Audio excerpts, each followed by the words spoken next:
The practical training phase continues. A prediction of future duties in the field. Occasions when success will be more difficult to come by. Occasions when the hard labor of excavation work is only a prelude, a relatively easy and uncomplicated first step. This exercise anticipates such an occasion. It assumes that there are critical installations in the vicinity, making deliberate detonation impossible, leaving the EOD officer in charge with just one alternative. He must now perform what is called a render-safe procedure, and it is now that his work becomes extremely delicate, decidedly tricky, particularly hazardous. In any render-safe operation, much depends upon environment, the conditions under which the device is found. What render-safe procedure will he follow?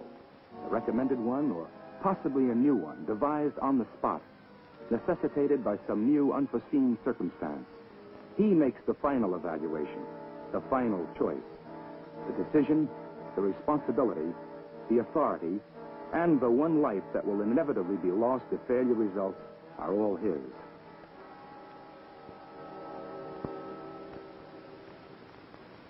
A render-safe procedure is a recommended method or technique for disarming a particular device or type of device. There are many such procedures for use against explosive ordnance of the United States and our allies, and, where possible, against foreign ordnance. Sometimes it's a matter of removing the explosive filler.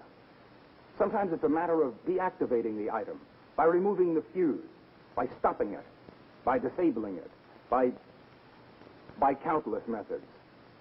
We won't be seeing any render-safe procedures. They're all classified, and with good reason. If the procedure applies to one of our weapons, it is information we do not wish to provide for a potential enemy.